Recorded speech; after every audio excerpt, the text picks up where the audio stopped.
boas-vindas a todos e vamos pedir a presença do Espírito Santo sobre vocês. E nesta nossa oração, nós lembramos também de rezar por todas as famílias neste tempo especial, o mês das vocações, e nesta semana, mais propriamente, que é a Semana Nacional da Família. Então, vamos rezar também, porque todos nós viemos de uma família não perfeita, a família real que Deus nos deu, é essa família que Ele espera que nós vivamos e construamos. Vinde, Espírito Santo, e enchei os corações dos vossos fiéis, e acendei neles o fogo do vosso amor. Enviai, Senhor, o vosso Espírito, e tudo será criado, e renovareis a face da terra. Oremos. Ó Deus, instruís os corações dos vossos fiéis, com a luz do Espírito Santo, fazei que apreciemos retamente todas as coisas, segundo o mesmo Espírito, e gozemos sempre de sua consolação. Por Cristo, Senhor nosso. Amém. Bom, pessoal, então, primeiro, bem-vindo aos recém-chegados à casa, é uma alegria tê-los. Aos repetentes, como sempre, também é uma alegria continuarmos juntos. E hoje nós vamos refletir juntos sobre o sacramento, e até foi interessante porque no início da nossa programação, esse sacramento não deveria estar em primeiro lugar, mas entre troca entre os professores, a gente acabou colocando esse sacramento como sendo o primeiro sacramento. E tem tudo a ver. Por quê? O sacramento da Eucaristia, né, o seu lugar teológico é justamente o centro da vida sacramental da Igreja. Então, toda vez que eu estiver falando da Eucaristia, seja qual reflexão eu esteja fazendo, ela estará no centro da vida da Igreja. Ela é a representação mais clara, mais fidedigna, mais evidente do mistério cristão. E é ao redor da mesa eucarística que toda a estrutura sacramental, litúrgica e a vida da Igreja enquanto comunidade de Cristo se estrutura, se organiza e se alimenta. Então, nós não podemos falar de Igreja sem falarmos da mesa eucarística. Elas são duas coisas que estão intrinsecamente associadas, são indissociáveis, não é? Lembrem-se vocês também que nós falávamos que a própria Igreja, nós falamos isso no encontro de introdução, a própria Igreja é o sacramento vivo e o sacramento primeiro de Cristo. Porque Cristo, ao ressuscitar, ao subir aos céus e ao enviar o seu Paráclito, funda a sua Igreja, que permanece nesse mundo como seu corpo místico. Portanto, como o seu sacramento vivo, que celebra, vive, revive, atualiza e recebe os dons do sacrifício da paixão de Cristo todos os dias por meio da celebração eucarística. Nós poderíamos aqui fazer uma abordagem da celebração eucarística e da Eucaristia em si, que duraria horas. Nós poderíamos discutir aspectos litúrgicos, poderíamos discutir a evolução litúrgica da celebração em si, poderíamos discutir a conexão da Eucaristia com os outros sacramentos, mas nós vamos, nesse curso, nos focar nas bases bíblicas, ou seja, de onde é que nascem as reflexões primeiras sobre a ceia em si, e depois a ceia no Antigo Testamento, depois a ceia no Novo, a ceia dentro do contexto da vida apostólica, até que a gente chegue no modelo atual celebrativo de hoje.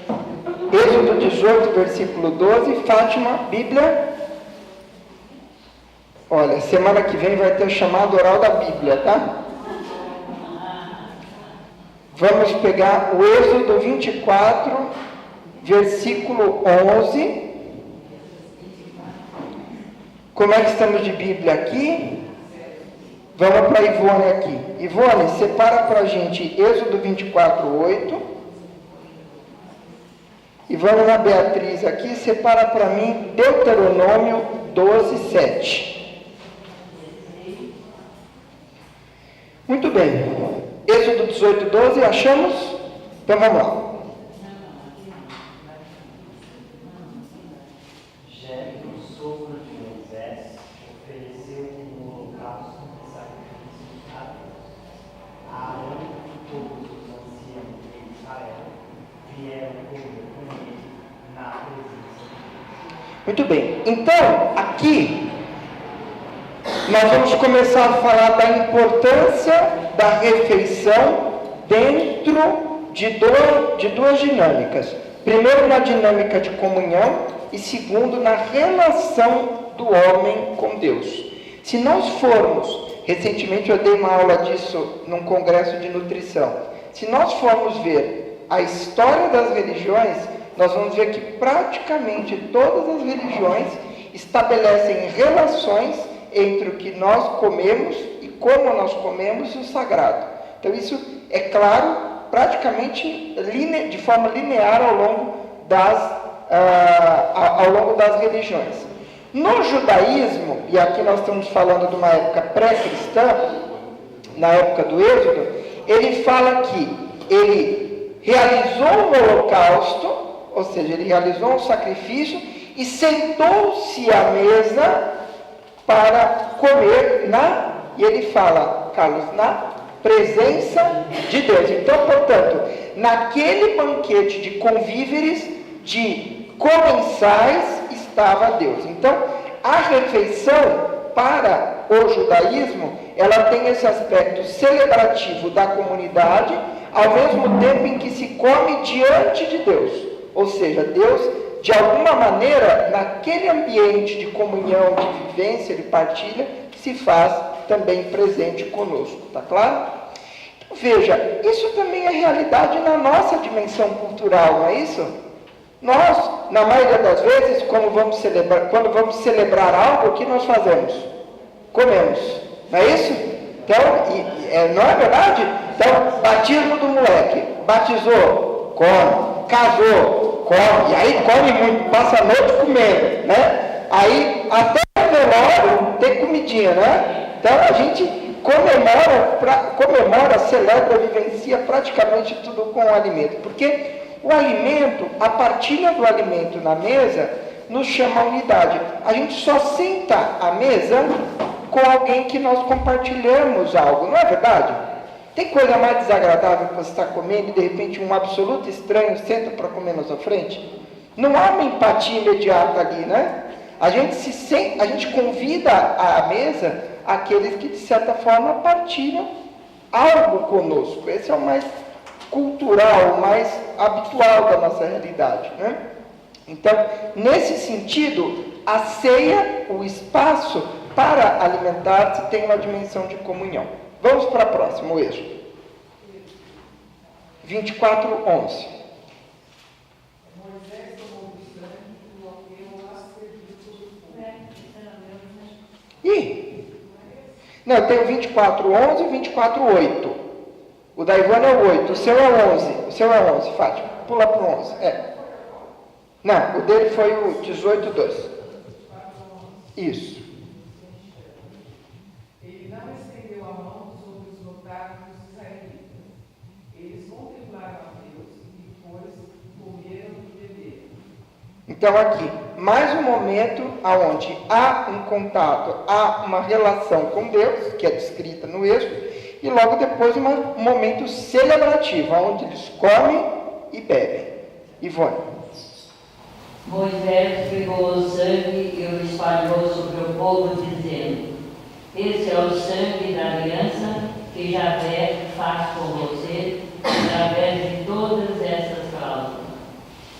Então, pode continuar um pouquinho mais.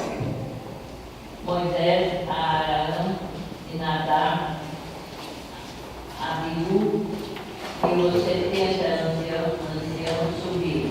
Eles viram o Deus de Israel sob os pés dele. Havia uma espécie de pavimento de safira, tão pura como o próprio céu. Podemos parar por aí. Então, esse momento também é um momento importante. É um momento onde Moisés asperge o povo com o sangue, que o sangue vem de um animal, e ele asperge o povo com esse sangue e estabelece com eles uma aliança. Eu resgatei essa imagem porque nós vamos usar essa imagem depois para compreender o simbolismo e compreender algumas das palavras de Jesus que ele dirá durante a sua última ceia, tá? Então eu quero que vocês guardem que a refeição, ela está conectada com a comunhão e com a presença de Deus, e com momentos celebrativos, que determinado sangue de determinados animais que eram utilizados nas refeições, nos rituais, foram usados como símbolos de aliança. Então Moisés aspergiu o povo com sangue, como um símbolo da aliança daquele povo com Deus. E Deuteronômio 12, 7. E vos alegrareis em tudo em que poreis a vossa mão, vós e as vossas casas, no que te abençoar o Senhor teu Deus. Muito bem. Aqui eu queria destacar um ponto. Ele fala assim: vós comereis diante de Deus. Então aqui Deus está como um espectador, ele está como alguém que se faz presente, mas como um espectador, alguém que está presente naquele momento e que vê aquele momento de comunhão, aquele momento celebrativo. Veja que em Cristo, e agora eu já começo a fazer as pontes com o Novo Testamento, isso muda radicalmente. Porque o próprio Cristo se senta à mesa. Então, essa dimensão antes simbólica passa a ser real no momento em que o Verbo, feito carne, senta e de fato alimenta-se com os seus comensais, com os seus apóstolos. Então, já há uma mudança radical daquilo que se prefigurava no Antigo Testamento. Então, no Antigo Testamento já se prefigura a presença de Deus nesse momento celebrativo de partilha, que se tornará pleno em Jesus, porque aí ele senta à mesa. E nós vamos ver até que Jesus era um pouco criticado por isso, né? Vocês lembram dessa passagem? Né, que reclamam que ele é um glutão, né? Então, ele come com os pecadores, não para de comer, ele não tinha que jejuar igual João Batista. Quer dizer, quem é esse cara que se diz um profeta, cheio das virtudes, mas sai por aí festejando, tá? Participa de festas? Jesus vai ser inclusive criticado por isso. Então, e era interessante a cegueira, né? Eles não conseguiam ver o quão festivo, o quão alegre era o momento daquela presença do noivo com a sua noiva. Era um momento de festa. E aqui eu puxo a nossa orelha. A celebração eucarística é um momento de festa também, porque é o momento máximo da presença do noivo com a sua noiva. Quer dizer, o momento em que Cristo se faz sacramento e vem nos visitar em nossa intimidade pessoal enquanto igreja. Então é também um momento de celebração. E quantas vezes a gente não se deixa contagiar ou vivenciar esse sacramento nessa perspectiva de alegria, de celebração da presença de Deus? Bom, mas então eu estou falando para vocês que de alguma forma a refeição, ou alimentar-se, ou partilhar a mesa, está presente já de uma maneira muito clara nos textos do Antigo Testamento. E existe no Antigo Testamento uma festa, que é a festa das festas. A tradição judaica elegeu a sua saída do Egito como sendo a grande realização de Deus, do Deus que os ouviu e o desceu para ajudá-los, que é a festa da Páscoa, que é a Peshá. Então, a festa da Páscoa, a Peshá, é a refeição das refeições. É a celebração, é o momento onde o povo judaico se senta à mesa e celebra em uma refeição os feitos de Deus na história do seu povo. A libertação que Deus trouxe ao seu povo. E é uma celebração bonita, é uma refeição bonita, ainda é. São recitados salmos, são cantadas importantes momentos da passagem do povo com Deus, né? Lembra um pouco, guardadas as devidas proporções, o Sábado Santo. Guardadas as devidas proporções, é a liturgia da liturgia, é a festa das festas, assim como é a Vigília Pascal, a festa das festas, né? Muito bem. Na Peshá judaica, essa festa que hoje é tão bem estruturada, e que já na época de Jesus era estruturada, ela nasce de duas tradições mais antigas. Uma festa chamada Festa da Primavera, na qual se celebravam os frutos da primavera por meio da celebração da refeição comunitária através de um animal que era abatido, que era oferecido e depois se alimentava dele, e de uma outra festa também antiga, aí já da época de Canaã, que era a festa dos pães ázimos, no qual se pegava a primeira leva da cevada e essas espigas eram usadas para fazer pães ázimos, uma forma de agradecimento também a Deus pelaquela colheita. Então, o rito da festa do Peshá nasce de ritos mais antigos, que se confluem para essa grande celebração, essa grande refeição que se faz por meio da alimentação do cordeiro e dos pães ázimos, que vão estar presentes nessa. É uma parte importante, porque vocês lembram dessa leitura do Êxodo, né? Que na passagem do anjo da morte se pede que se mate um cordeiro e que se tinja a porta da casa dos israelitas com sangue. E é o sangue que impedirá a passagem, e aí vem a palavra passagem, a passagem do anjo pelas portas protegidas pelo sangue do cordeiro. Percebe como a gente já começa a construir inegavelmente os nossos simbolismos? Então, pão sem fermento, sangue, cordeiro, passagem, a gente já começa a ver no Êxodo sinais daquilo que depois nós celebraremos em Cristo. Então, eu volto a dizer isso, a gente tem falado bastante isso aqui na escola bíblica, é impossível aproveitar, deleitar-se totalmente do Segundo Testamento sem buscar as suas raízes no primeiro e ver de onde nasce toda aquela simbologia. Muito bem. Só que aqui eu estou falando especificamente de uma dimensão própria da comunidade judaica, então de uma comunidade real e própria, marcada no tempo da história da salvação.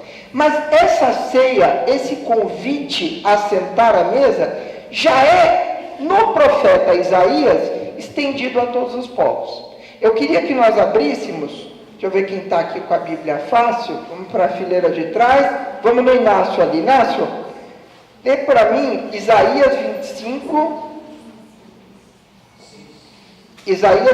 versículo 6.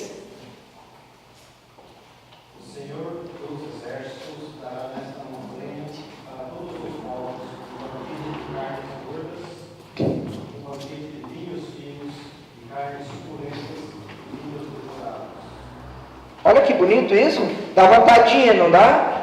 Não é? Então, o Senhor fará um banquete para todos os povos, e não é banquete pequeno, hein? É carnes gordas e vinhos finos, né? Então, é esbanjamento mesmo. Mas o ponto aqui, vocês ficaram prestando atenção no filé mignon e no veuve clicquot, e esqueceram da parte mais importante, que ele fala para todos os povos. Então, o profeta Isaías, ele já prefigura um banquete que agora não é mais só para os judeus, não é mais só para o povo eleito, é um banquete que Deus oferece e prefigura para todos os povos. E é esse o banquete da ceia pascal. Quando nós vamos conhecendo os profetas e vamos lendo aquilo com o coração e com a fé, nós vamos vendo os profetas, seja Jeremias, seja Isaías, seja Malaquias, falando Jesus, Jesus, Jesus, Jesus. Jesus está vindo, Jesus vai fazer isso, Jesus vai fazer aquilo. Né? E a gente começa a ver como vai encaixando tudo isso. E o grande banquete que ele vai anunciar a todos os povos é o próprio banquete eucarístico. É a própria ceia de Cristo. Na última ceia, ele prefigura o grande banquete. É o grande convite dele para que todos os povos congreguem ao redor dele. Então, essa é a visão, mais ou menos, a gente poderia ir mergulhando um pouco mais nela, mas é um pouquinho mais a visão que Jesus nasce. Jesus nasce nessa visão de um povo eleito, de um povo dentro da história da salvação, de um povo que celebra a sua liberdade numa grande festa e que celebra a sua liberdade numa grande refeição. E que partilha a mesa, relembrando a vitória de Deus na vida deles, e que aguarda, como pediu o profeta Isaías, que chegue o dia do grande banquete de carnes gordas e vinhos finos para todos os povos. Então esse é o contexto bíblico no qual Cristo está inserido quando celebra com os seus apóstolos a sua Santa Ceia. Então, vamos caminhar um pouquinho mais e vamos ver qual é a relação agora de Jesus com essa questão da alimentação. A gente, Marcos 2, versículo 17. Quem está com Bíblia aí nessa prateleira aí? Luiz, pega para a gente Lucas 7, 36 a 50, é um pedaço maior. E aqui, nas arquibancadas, vamos voltar para cá, para geral. Lucas 15, 2, pronto. Achou Marcos aí? Marcos 2, 17. Tendo ouvido, Jesus respondeu-lhes: não são as pessoas com saúde que precisam de médico, mas as doentes. Não é justo que me chamar, mas a pecadores. Marcos 2, 17. É isso? Está certinho, né? Ok. Lucas 7.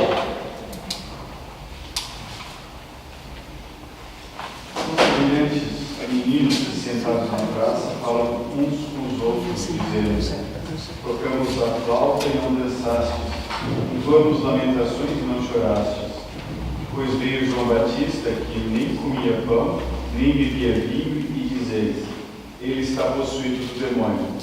Veio o Filho do Homem, que come e bebe, e dizeis: eis um comilão e beberão, amigo dos publicanos e libertinos. Mas a sabedoria foi justificada por todos os seus filhos. Um fariseu convidou Jesus a ir comer com ele. Jesus entrou na casa dele e pôs-se à mesa. Uma mulher pecadora da cidade, quando soube que estava à mesa em casa do fariseu, trouxe um vaso de alabastro cheio de perfume e, estando a seus pés por detrás dele, começou a chorar. Pouco depois, suas lágrimas banhavam os pés do Senhor e ela os enxugava com os cabelos, beijava-os e ungia com o seu perfume. Deixa eu só terminar esse pacote com o Lucas. Mas os fariseus e os doutores da lei criticavam a Jesus, dizendo: esse homem acolhe pecadores e come com eles. Por quê? Porque é aquilo que a gente falava antes. A dimensão da partilha da mesa. Então o judeu não senta à mesa com o impuro. Ele não senta com aquele que não está em santidade ou numa suposta santidade como a dele. Porque ele acredita que aquele momento é um momento de comunhão, de partilha. Um momento de relação com seus iguais. E Jesus vem dar uma nova dimensão àquele momento. Não é mais uma relação entre os seus iguais. É um momento de doação. É um momento onde é Jesus que coloca naquela refeição a sua santidade a ser partilhada. Você entende? Não é como... a gente deixa de ser uma festa americana, que cada um traz um pouquinho da santidade que tem, né? Então um traz meio quilo de contrafilé, o que é menos santo, 200 gramas de linguiça, né? Então não... Jesus ele mesmo traz toda a santidade para aquela refeição. Então, ele se faz partilha na alimentação e é criticado por isso. Agora, veja que interessante. Jesus partilha a mesa com essas pessoas para quê? Para quê? Ele está ali para salvá-los. Ele não está ali para pecar com eles. Então, às vezes o pessoal fala assim, Jesus hoje, se voltasse, ele estaria nos prostíbulos, ele estaria não sei onde, ele não estaria nas igrejas. Talvez isso seja verdade, mas ele não estaria no prostíbulo para viver a prostituição, e ele estaria ali para salvar as pessoas daquela situação que elas vivem, entende? E ele já fazia isso no Novo Testamento. Ele resgatará as pessoas na sua dignidade, trazendo-as para fora do pecado, e sempre nesse clima de acolhimento, de partilha. É uma honra para as pessoas partilharem a mesa com o próprio Cristo, com esse grande rabi, com esse grande mestre. Então ele faz isso para trazer as pessoas, para celebrar com elas, tá claro? E por isso é criticado. Por exemplo, as bodas de Caná, era uma festança, né? Uma festa de casamento. Que mais? Lembrem mais uma aí. Como? Essa sim que nós vamos ler agora. Essa que a gente leu, né? Muito bem, a multiplicação dos pães. Né? Então, os milagres de multiplicação dos pães são cenas fortes da partilha do alimento. Então, o alimento, é interessante observar como as refeições, o alimentar-se, está entranhado, de certa forma, naquela cultura e entranhado, portanto, na pregação e na ação de Cristo. Agora nós leremos as 4 grandes passagens que descrevem a última ceia de Cristo. Então, essas passagens descreverão a última ceia de Cristo e nós vamos estudá-las para entender um pouquinho a forma que o sacramento ganhou e a matéria que o sacramento da Eucaristia ganhou. Vocês lembram disso, né? Da última aula, não. O sacramento, ele tem 2 coisas, lembra? A forma e a matéria. A matéria são o material físico envolvido no sacramento, os sinais físicos, e a forma é o gestual, simbólico e palavras envolvidas naquela celebração. Então nós vamos entender agora de onde nasce toda a forma e toda a matéria do sacramento, tá bom? Então eu vou começar aqui. Carlos, separa para a gente Marcos 26, de 26 a 26, de 26 a 29.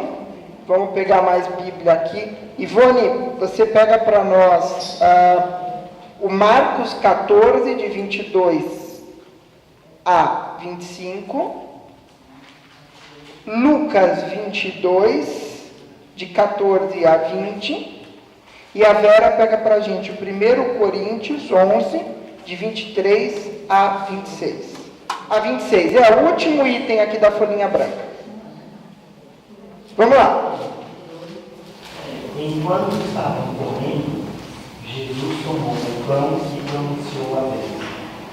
Partiu, deu aos discípulos. Tomai, comei, isto é o meu corpo. Em seguida pegou um cálice, deu graças e passou a eles, dizendo: bebei dele todos, pois este é o meu sangue da nova aliança, que é derramado em favor de muitos, para a remissão dos pecados.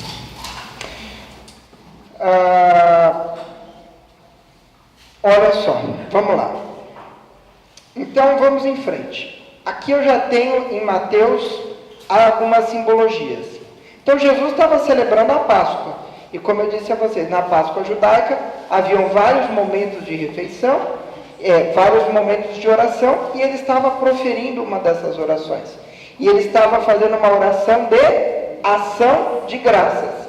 E é da palavra ação de graças que vem a palavra Eucaristia.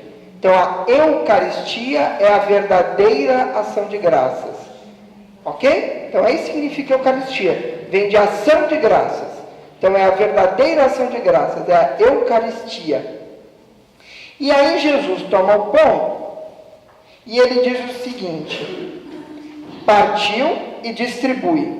Tomai e comei, isto é meu corpo. Isso é novo. Isso é novo.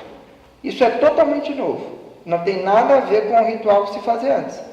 Tomai, isso é o meu corpo. E depois um cálice, ele dá graças e ele diz: bebei todos, pois esse é o meu sangue, o sangue da aliança. E aqui ele está voltando lá no Moisés. Ele está voltando no Moisés. A mesma aliança que imperfeitamente foi feita por meio de Moisés com o sacrifício do cordeiro, agora é feito com um novo sacrifício, de um novo cordeiro, que agora é o próprio de Cristo. Vocês tinham essas conexões claras?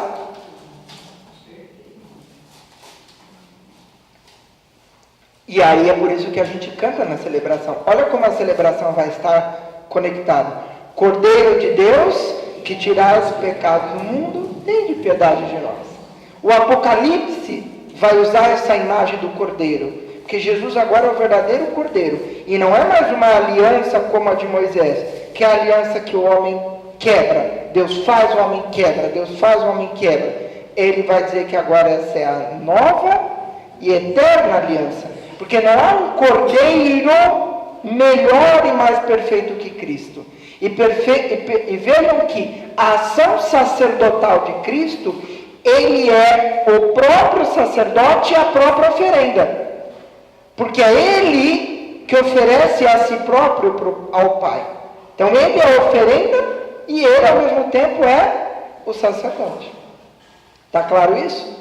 E quando nós temos a celebração eucarística, in persona Christi, o que o sacerdote faz é exatamente isso. Quando ele oferece o corpo e o sangue de Cristo no momento da celebração propriamente dita, né? E ele leva as mãos, tomai todos e comer, no momento que ele faz isso, in persona Christi, ex opere operato. O que é ex opere operato?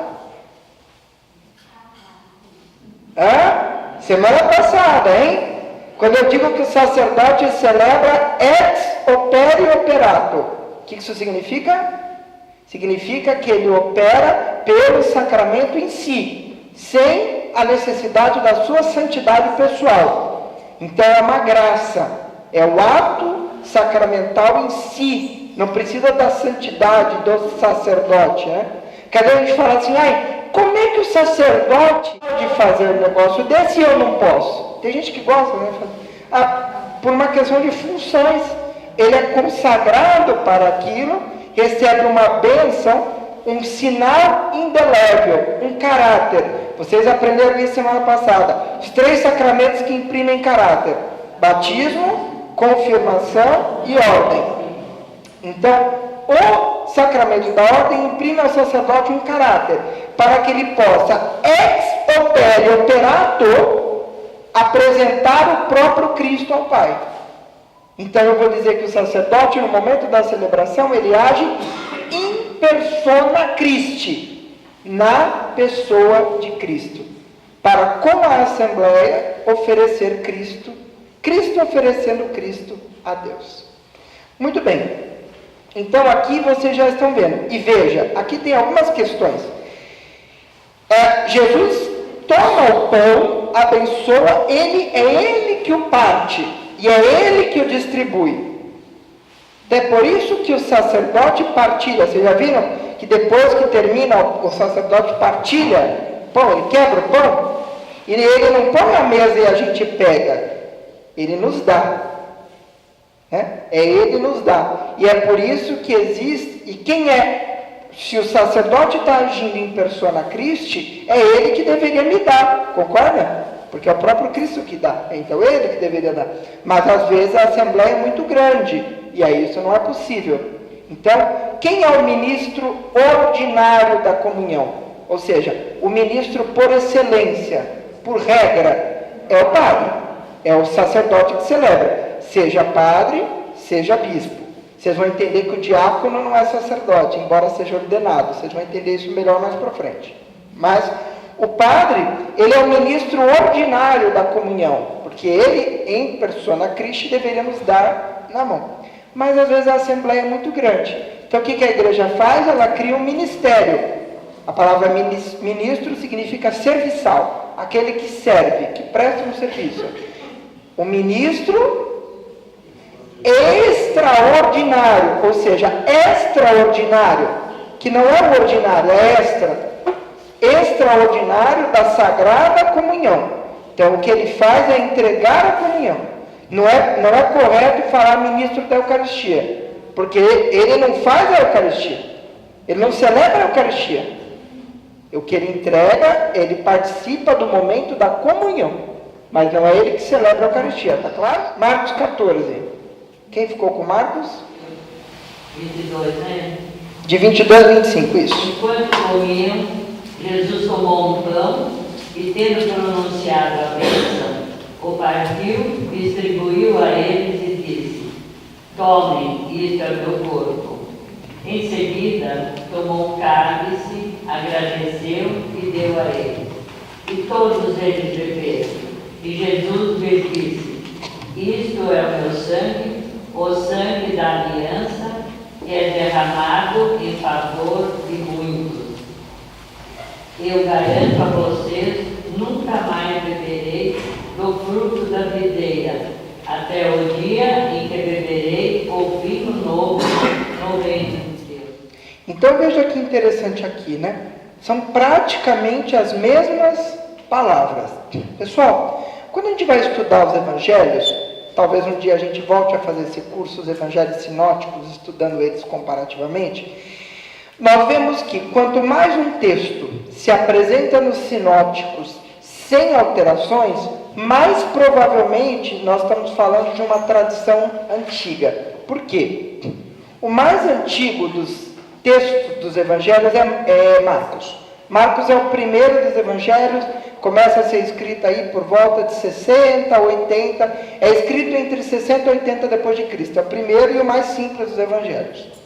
Logo depois vem mais dois evangelhos, aí por volta de 70, 90, e depois João, já no começo do século II. Marcos, ele se alimenta de relatos orais e de alguns textos escritos. Lucas e Mateus se alimentam do próprio Marcos e se alimentam de outras fontes. Aquilo que aparece nos três, nós vamos dizer que pertence a uma fonte tripla, aparece triplamente nos textos. Então, quando eu tenho essa característica do texto, duas coisas se destacam, que muito provavelmente aquilo se deu, muito provavelmente daquela forma mesmo, porque aquelas palavras ficaram se repetindo em diversas fontes, em diversos ambientes, e que muito provavelmente aquele texto era fundamental na comunidade cristã, porque ele foi repetido em todos os evangelhos. Está claro? Então, esse texto, ele fica meio conservado, ele fica meio petrificado. Quando você pega, por exemplo, o milagre da multiplicação, ele aparece descrito de formas diferentes, se você pegar evangelhos. Ou quando você pega, por exemplo, o Sermão da Montanha. Em Mateus, é o grande Sermão da Montanha, que ocupa praticamente um capítulo todo. Em Lucas, é o Sermão da Planície, e que tem uma outra estrutura teológica. Então, os sermões de Cristo, eles vão aparecendo de formas diferentes, como é contado. Mas essa passagem da última ceia está tão conservada, tão cristalizada, que me faz pensar que nós estamos muito perto realmente das próprias palavras que o Cristo deve ter dito, porque aquilo marcou a comunidade de uma forma muito profunda. Vamos para a próxima, para o Lucas. Quem ficou com o Lucas? Vamos lá. Quando chegou a hora, Jesus se pôs à mesa com os apóstolos e disse: Quer dizer, né? Jesus fica falando isso o tempo todo, né? Nunca mais bebereis o fruto da videira, né? Nunca mais bebereis o fruto da videira. É para a gente não tomar mais vinho? Não. O que ele quer dizer aqui? Que esse é o último momento que eu estou convosco. Lembra que ele usa aquela parábola dos vinhateiros, no qual o pai é a videira, né? Então quem está ligado ao pai está ligado. Então Jesus aqui está usando uma simbologia. Esse é o último momento comigo, pessoal. Aproveitem. Agora nós celebraremos juntos no fim dos tempos. Celebraremos juntos quando da minha segunda vinda. Celebraremos juntos quando do reino de Deus instaurado plenamente. Não está nos proibindo de tomar vinho. Mas essa é uma proibição que alguns grupos cristãos ou neojudaicos usam para se proibirem de tomar vinho.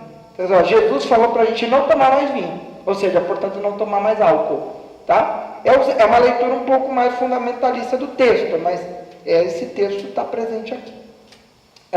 E aí ele continua no versículo 19.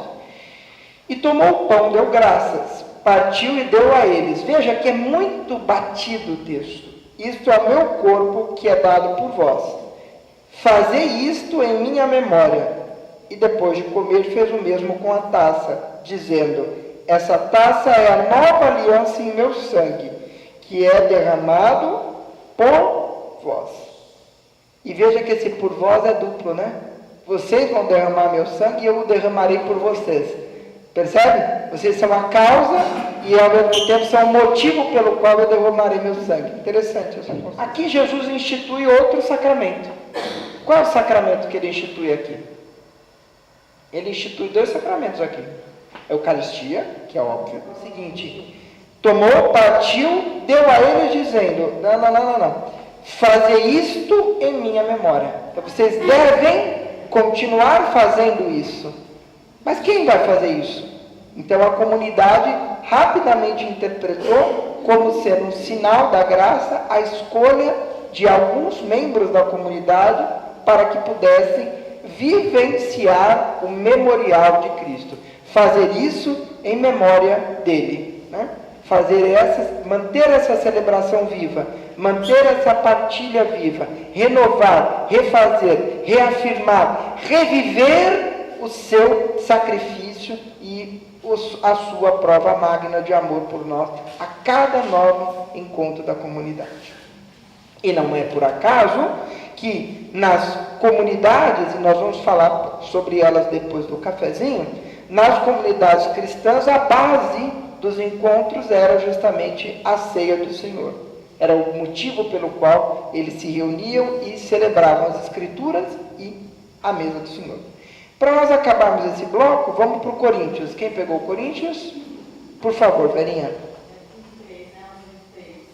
É o Coríntios 11, de 23 a 26. De fato, eu recebi pessoalmente do Senhor aquele que transmiti para vocês, na noite que foi entregue. O Senhor Jesus tomou o pão e, depois de dar graças, o partiu e disse: isto é o meu corpo, que é para vocês. Façam isto em memória de mim.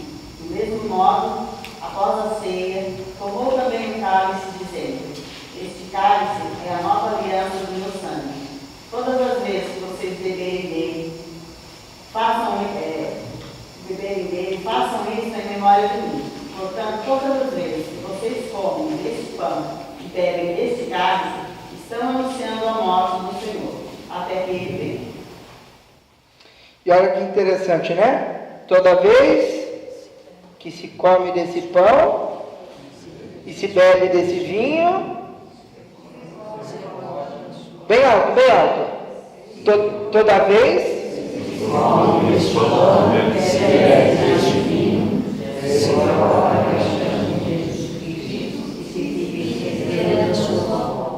olha só, é um texto bíblico. Vocês estão proclamando um versículo bíblico, está aqui, o Paulo. Tá certo? E lembra que ele falou que vocês só provarão da videira novamente quando eu voltar? Se fica esperando a sua volta. Então nós estamos esperando, né? Aquela expressão que depois nós vamos usar, Maranata, né? Vem, Senhor Jesus, tá? Aquela ansiedade do cristão que Jesus venha, né? E veja, para a gente encerrar esse bloco, como está presente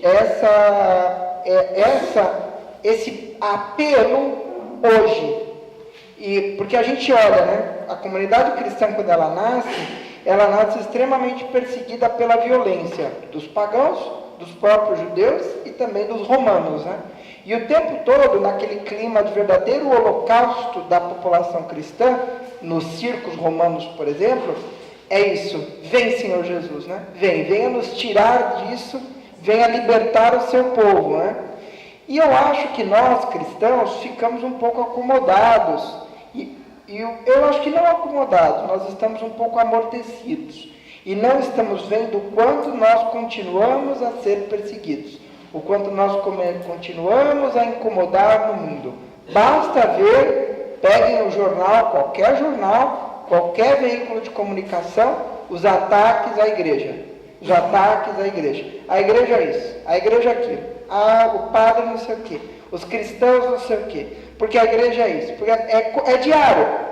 É diário. Peguem os principais jornais, é diário. Todo dia. Notícia requentada. Pega de 15 dias atrás, requenta a notícia. Pum! E vai batendo. Porque o cristão de verdade continua incomodando o mundo. Não o cristão light, não o cristão diet, o cristão com adoçante. O cristão de verdade. O cristão continua atrapalhando o mundo.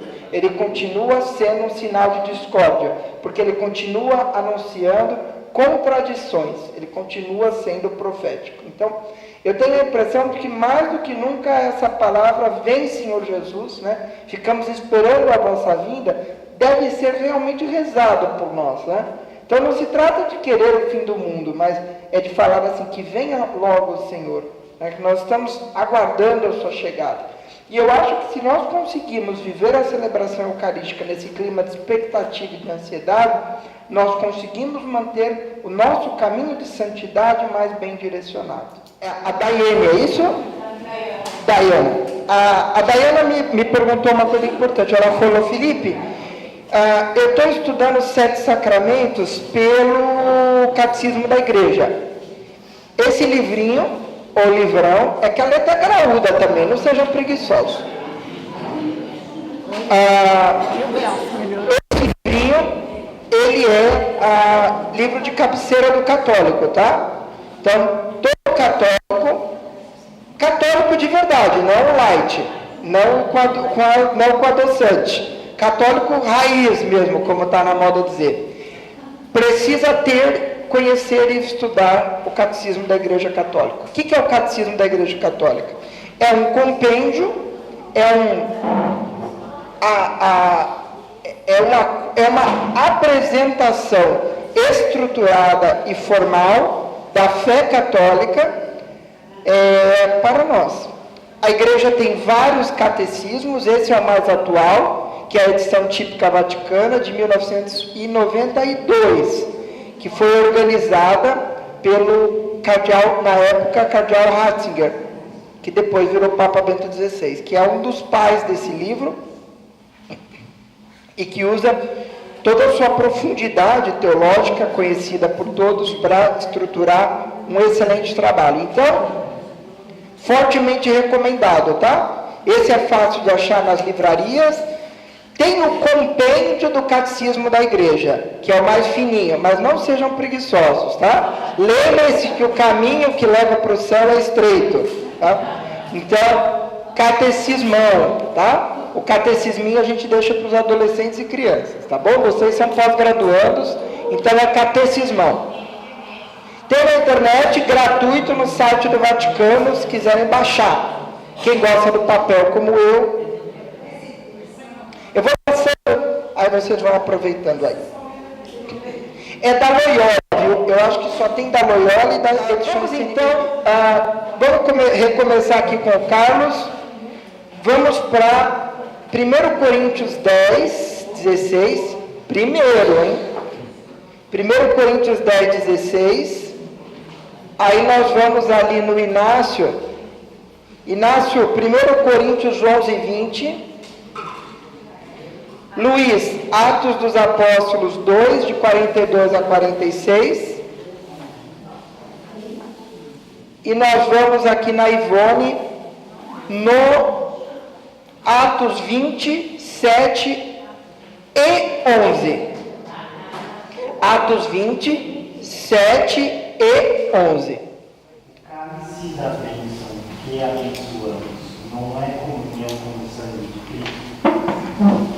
E o pão que partimos não é comunhão com o corpo de Cristo? Então veja, aqui é o que eu estou falando, ó, nós estamos em Coríntios, nós estamos em textos que são até anteriores, muitas vezes, à edição final dos Evangelhos. E o próprio Paulo vai dizer, o cálice não é comunhão com o sangue? o pão não é comunhão com o corpo. Então, e Paulo é interessante porque Paulo ele vai construir toda a comunhão da comunidade ao redor da mesa do Senhor. Então, para Paulo, a ceia ela tem um papel fundamental ao unir toda a comunidade. E como a comunidade cristã primitiva celebrava a ceia? Existiam duas ceias. Existiam a ceia do Senhor e a ceia da saciação. O que era a ceia da saciação? Era o jantar em si. Então as pessoas se reuniam para comer mesmo, trazer pão, comer. Então as pessoas traziam os alimentos, sentavam-se à mesa, os diáconos serviam e as pessoas comiam. Terminada a mesa da saciação, vinha-se a ter o cerimonial propriamente dito da ceia do Senhor, da celebração da ceia pascal após a leitura dos textos. Então as pessoas se reuniam e comiam mesmo. Sentavam numa mesa, comiam, apresentavam as suas oferendas. Então, é igual aqui, um trazia um bolinho, outro trazia um pão, outro trazia um café, depois se celebrava o rito propriamente dito, né? E é interessante que na nossa liturgia, óbvio que a liturgia ela foi mudando ao longo do tempo, né? Nós não mais levamos o pão, nós não mais levamos alimentos, nós não mais levamos, né, no momento do ofertório, hoje nós levamos dinheiro, né? Levamos lá, de certa maneira, mas simbolizando novamente essa grande partilha, porque o que acontecia? Na ceia, como muitas das comunidades cristãs eram muito pobres, era a oportunidade que as pessoas tinham de comer, porque quem às vezes não tinha nada, vinha para a ceia e comia o que o bolinho que a dona Helena trazia, o café que a Fernandinha fazia, né? As pessoas partilhavam aquele alimento que era colocado ali. E Paulo, inclusive, vai criticar aqueles que não partilham, que dão preferência para outros comerem primeiro, tá? Então é disso. E nós não temos mais isso. Em algumas igrejas até tem uma cesta que as pessoas levam alimento no ofertório. Vocês já viram ou não? Não tinha, antigamente tinha um cesto, né? É meio disfuncional um pouco às vezes na celebração, mas algumas celebrações ainda tem. Então, aquele momento da partilha, que a gente pega aquelas moedinhas no bolso, né, que não dá nem para comprar um meio quilo de arroz, né, e a gente coloca lá, antigamente o que era aquilo? Aquilo era o ato de partilhar o alimento com o irmão. Então, o ofertório, a gente fala assim, o ofertório é uma parte obrigatória da missa? De certa forma, sim, porque ele é um momento de partilha, é um momento de partilhar algo que você traz para aquela celebração, tá claro? Veja que é algo distinto do dízimo, do qual nós falaremos em outro momento. Mas o dízimo é uma relação de responsabilidade para com a comunidade, pela nossa casa de fé. Nós temos que fazer a manutenção espiritual, mas também corporal das coisas. Agora, a oferta é outra coisa, a ideia simbólica de partilha, né? Vamos em frente. Atos 2. Aliás, tem o 1 Coríntios, né? 11:20. Por favor, Inácio. De fato, quando vós reunis, não é para comer a ceia do Senhor.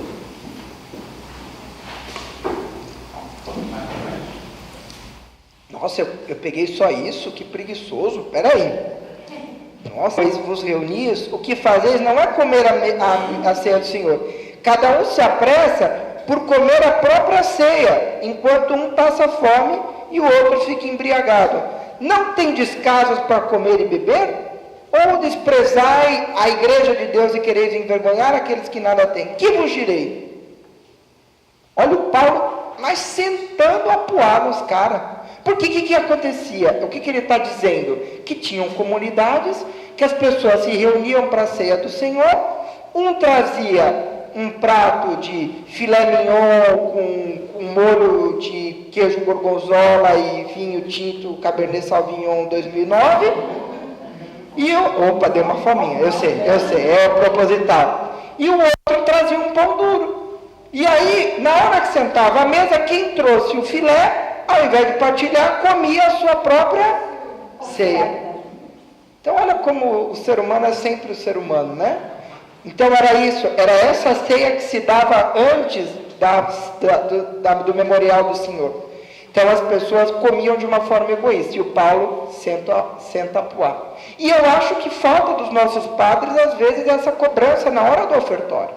Porque no ofertório nós temos que realmente levar os nossos dons a partilhar com a comunidade, para que a comunidade possa prestar seu serviço de caridade, sua missão de evangelização.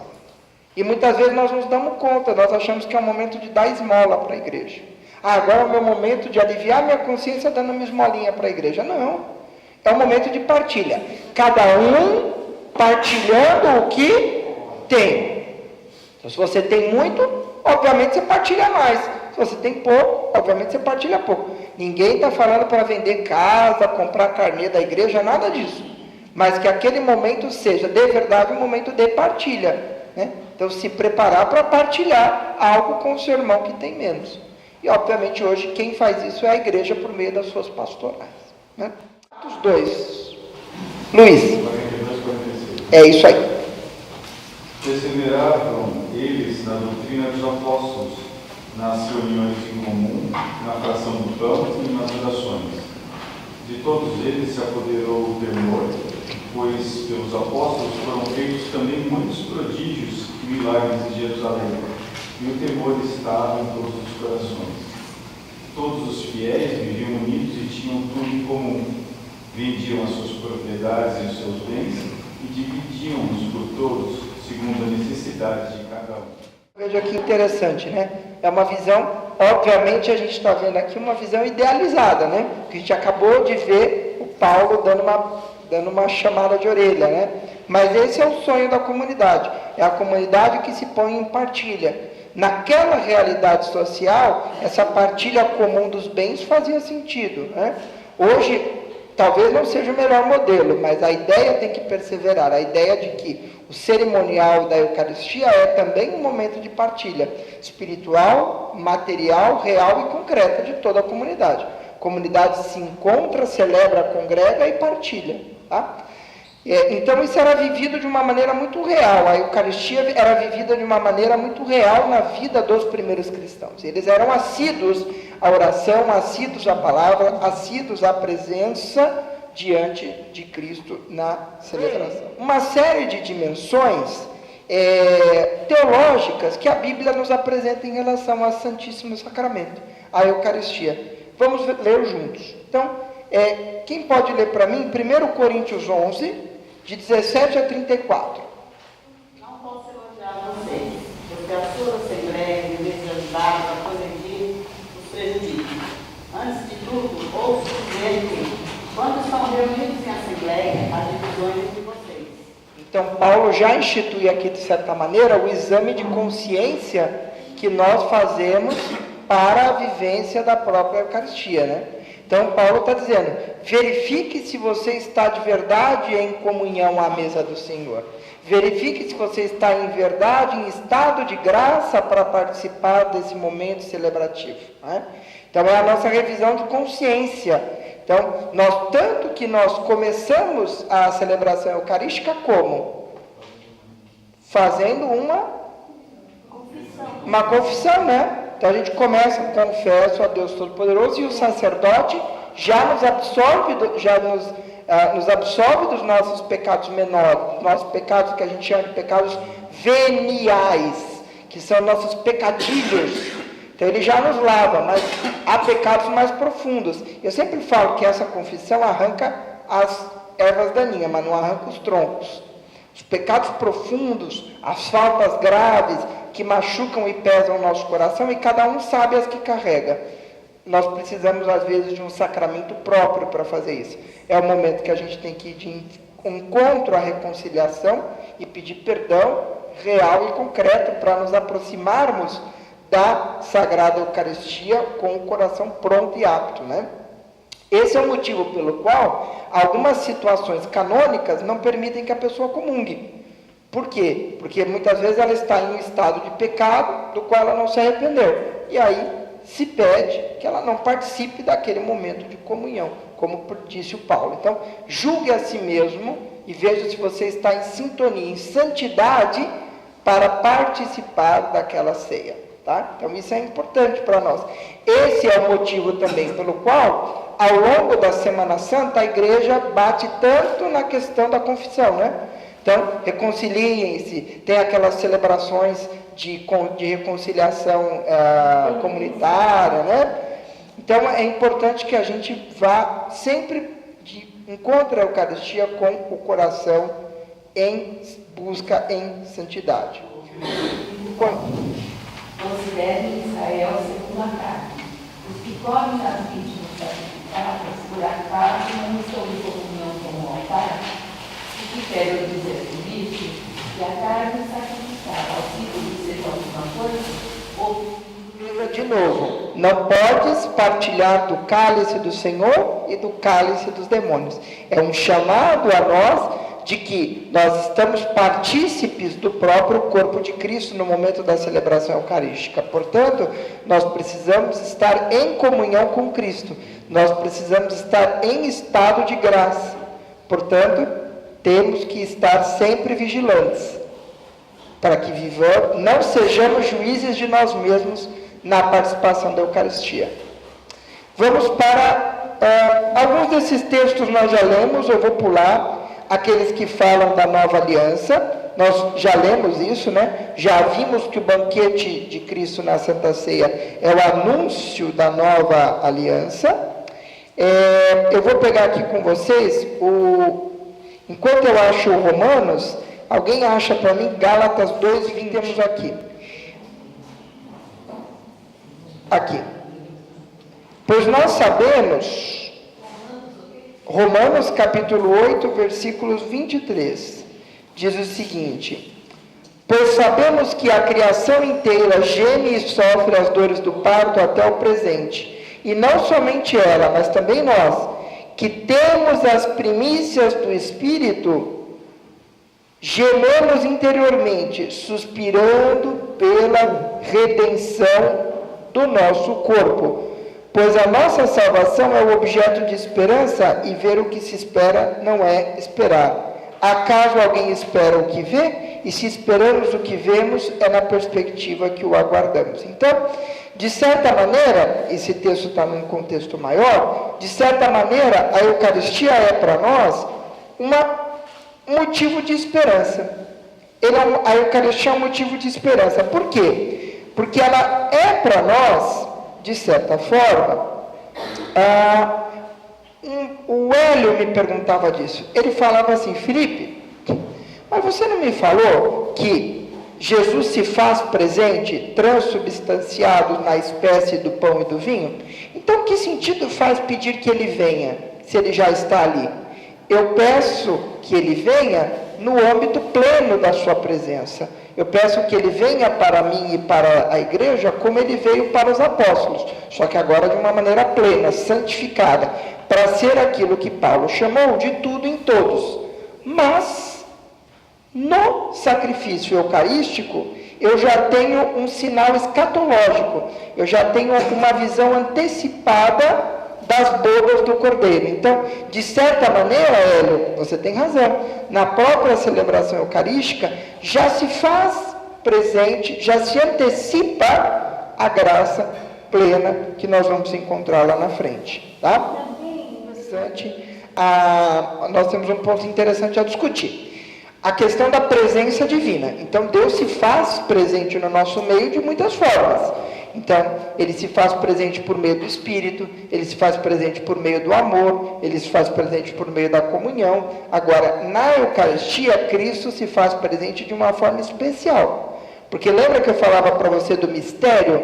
Ele se faz presente no mysterium, ou seja, na antecipação sensível de uma glória transcendente, ou seja, naquela espécie de pão e naquela espécie de vinho, agora corpo e sangue, de alguma maneira misteriosa e anunciada pelo Cristo, o próprio Cristo vem fazer parte de mim, das minhas fibras, do meu corpo. Então essa é uma presença, vamos dizer assim, mais intensa, mais real, concreta, né? Esse é o motivo pelo qual toda a igreja está ao redor. Isso é muito duro, né?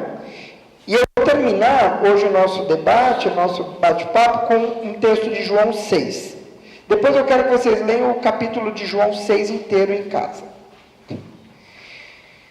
Em verdade vos digo, aquele que crê tem a vida eterna. Eu sou o pão da vida. Vossos pais no deserto comeram maná e morreram. Este pão é o que desce do céu, para que não pereça quem dele comer. Eu sou o pão vivo descido do céu. Quem comer desse pão viverá para sempre. O pão que eu darei é a minha carne para a vida do mundo. E aqui é interessante que no texto original se usa a palavra sarx, S-A-R-X, sarx no grego. E a palavra sarx, ela significa carne, mas carne mesmo, assim, a carne mesmo, de algo que você mastiga. Então, não é simbologia aqui, é uma palavra muito forte para ser simbólica, né? Tanto que a célula que compõe os nossos corpos, sempre que a gente fala de músculo, a gente fala sarco, né? Por exemplo, sarcopênico é alguém que tem pouco músculo, que tem pouca carne. A palavra sarx está muito conectada à carne mesmo. Então ele vai nos dizer isso. E os judeus, assim como nós, respondem a ele: como esse homem pode nos dar a sua carne para comer? Então Jesus lhe responde: em verdade vos digo, se não comerdes a carne do Filho do Homem e não beberdes o seu sangue, não terei a vida em vós. Quem come minha carne e bebe o meu sangue tem a vida eterna, e eu o ressuscitarei no último dia, pois minha carne é verdadeiramente comida, e o meu sangue é verdadeiramente bebida. Quem come minha carne e meu sangue permanece em mim, e eu nele. Quem come minha carne e meu sangue permanece em mim, e eu nele. Não dá para ser mais claro. Não dá para ser mais claro do que isso. Então, aqui está muito bem desenhada as bases bíblicas desse sacramento. Aonde está, no Concílio de Trento e no Concílio de Florença, se deixou muito claro de que aonde está o corpo de Cristo, está o Cristo todo. Então não há uma distinção. Aonde está o pão consagrado e o corpo, ali está o sangue, o Espírito, a presença, a graça, o próprio Cristo. Então não são duas coisas complementares. Aqui é o corpo e aqui é o sangue. Se eu não comungar dos dois, eu não estou recebendo Cristo. Não, Cristo se faz presente plenamente no seu corpo, Cristo se faz presente plenamente no seu vinho, no seu sangue, né? Ele está presente nas duas espécies plenamente. Você tem razão no sentido de que, no âmbito simbólico litúrgico, os próprios documentos da igreja que falam sobre isso diz que mais claramente demonstra aquilo que se quer com o sacramento, a comunhão sobre duas espécies, tá certo? Mas que ela não é necessária para que o fiel perceba que recebeu o próprio corpo e sangue de Cristo. Então, não é necessário receber as duas espécies. Agora, também não é proibido. Então, às vezes, quando é liturgicamente factível, se consagram as duas espécies. Tem várias razões, agora vamos falar de razões litúrgicas, para ser menos fácil a celebrar o banquete sobre duas espécies. Porque tem uma logística relacionada à quantidade de vinho, e o vinho tem que ser todo consumido, não pode só, porque o vinho perece, né? O pão não. Então, o sacerdote ele tem que consumir todo o vinho consagrado ao final da celebração. Vocês nosso encontro com a leitura de um texto que eu achei precioso, enquanto eu estava estudando para esse encontro, que diz assim: os três aspectos centrais da vida do cristão são inseparáveis: a confissão do Verbo feito homem, o amor que se encarna no engajamento concreto e a celebração corporal do sacramento. Essa fé encarnatória é o caminho no qual a fome e a sede pela verdadeira vida são saciadas. Eu achei isso muito precioso, né? Então, nós temos que perceber que a fé cristã católica, ela é uma fé encarnada, real, presente, viva. Então, que o sacramento da Eucaristia possa nos lembrar isso toda vez que o celebramos, de que Cristo está conosco, entre nós, não por uma fé espiritualizada, mas por uma fé que é espiritualizada, mas encarnada na realidade das coisas, né? Então, que a gente possa viver a Eucaristia sempre nesse sentido, tá bom? Como eu disse a vocês, o objetivo do nosso encontro era mais bases bíblicas. A gente temperou algumas coisas litúrgicas, mas a gente, quem sabe, em algum momento fale mais sobre a liturgia propriamente dita da Eucaristia.